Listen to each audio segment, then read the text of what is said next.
India के private banking space के one of the most under valued bank की अगर मैं बात करूं जिसका नाम है फेडरल बैंक।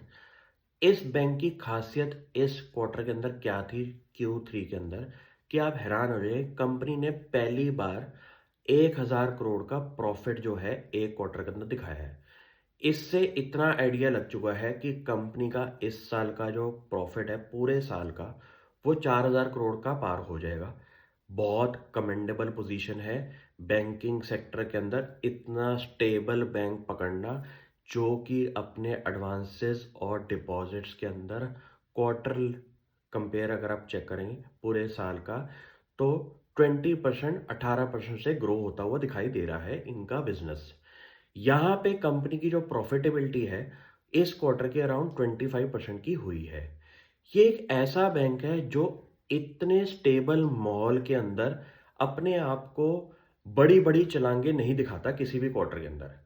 ये एक ऐसा बैंक है कि आपको 18 से 20% की ग्रोथ दिखा के डिपॉजिट्स और एडवांसेस के अंदर अपने आप को धीरे धीरे करके बढ़ा रहा है। बैंकिंग सेक्टर एक ऐसा सेक्टर है जहां पे ना आपको ज़्यादा ग्रोथ दिखा के आगे जाके उसकी प्रोविजनिंग मार के अपने इन्वेस्टर कम्युनिटी को पागल बनाने वाली बात होती है। ये काफ़ी बैंक्स ने पास्ट में किया, अभी भी कुछ बैंक्स कर रहे हैं जिनके नाम नहीं ले सकता मैं।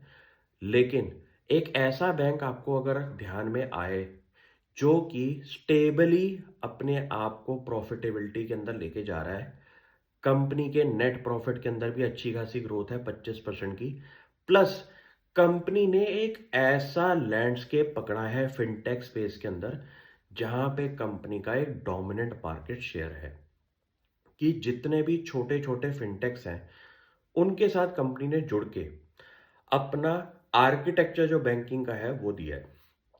कहानी इसमें क्या है कि जितने भी फिनटेक स्टार्टअप्स हैं जो कि फेमस नाम्स हैं, उनका अगर आपको सेविंग्स बैंक अकाउंट खोलना है, क्योंकि ये टेक्नोलॉजी एडवांस आपकी सर्विसेज है फिनटेक स्पेस के अंदर, तो उसके पीछे का जो बैंकिंग प्रोवाइडर है वो फेडरल बैंक आज की डेट में एक डोमिनेंट पोजीशन लेके बैठा हुआ है। कंपनी की लेटेस्ट प्रेजेंटेशन आप खोल के चेक करना किस किस फिनटेक के साथ ये कंपनी जुड़ी हुई है। यहाँ पे क्या कंपनी को फायदा मिल रहा है कि फेस ऑफ इट पे वो फिनटेक है जो कि आपको क्रेडिट कार्ड दे रहा है, आपको पर्सनल लोन्स दे रहा है, आपका बैंक में खाता खोल रहा है।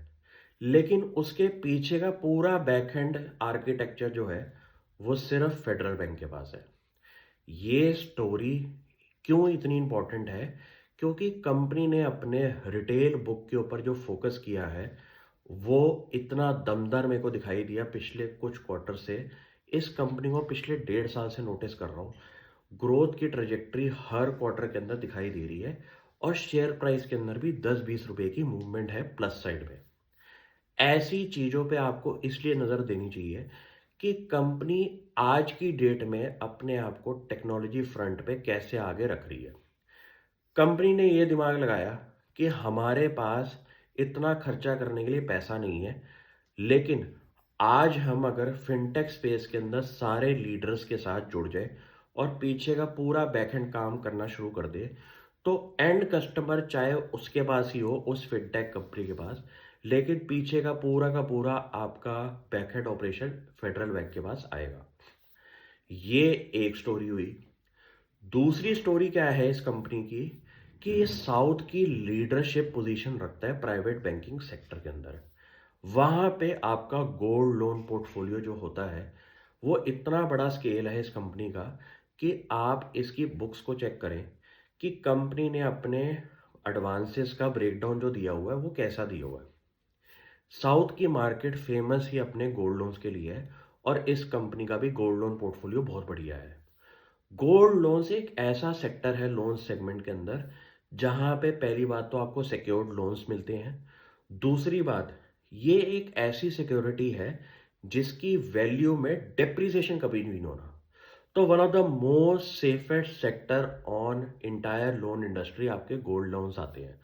इस कंपनी ने उसके अंदर भी एक बहुत बड़ा अपना शेयर खड़ा करा हुआ है। मैं इस बैंक को पिछले कुछ सालों से नोटिस कर रहा हूँ कि ये धीरे-धीरे करके प्रॉफ़िटेबिलिटी पे तो लेके आ रहा है। लेकिन ये कोई छक्के-चौके नहीं मार रहा कि बहुत 30-40% की ग्रोथ दिखाता हो हर क्वार्टर में। ऐसे बैंक्स जो 15-20% से ग्रो हो रहे हों, उनको आप हिस्ट्री में चेक करेंगे, तो आपको पता चलेगा कि एचडीएफसी भी इस लेवल पे ग्रो होता था और कंसिस्टेंटली हर क्वार्टर 15-20% का आपको अपसाइड दिखाता था अपनी प्रॉफ़िटेबिलिटी के अंदर। आपको एचडीएफसी बनने के लिए एचडीएफसी जैसी कंपनीज़ जो कि पास्ट का अगर चेक करके बताएँ, तो आपको वैसी कंपनीज़ ढूँढनी चाहिए। ये मेरा माइंडसेट है कि एचडीएफसी जहाँ पे खड़ा हुआ है, उसके आस-पास भी अगर कोई कंपनी आनी चाहिए फ्यूचर के अंदर, उन पे आइडेंटिफिकेशन करने में टाइम ज़रूर लगेगा और बहुत कंपनी पागल भी बनाएँगी। लेकिन आपको वही अच्छी कंपनी पकड़नी है, जो कि फ्यूचर के अंदर एक कमांडिंग पोज़ीशन रख सकती है, जैसे एचडीएफसी ने रखी हो। ये फ़ोकस करें, मज़ा आ जाएगा शेयर बाज़ार में काम करके। Thank you.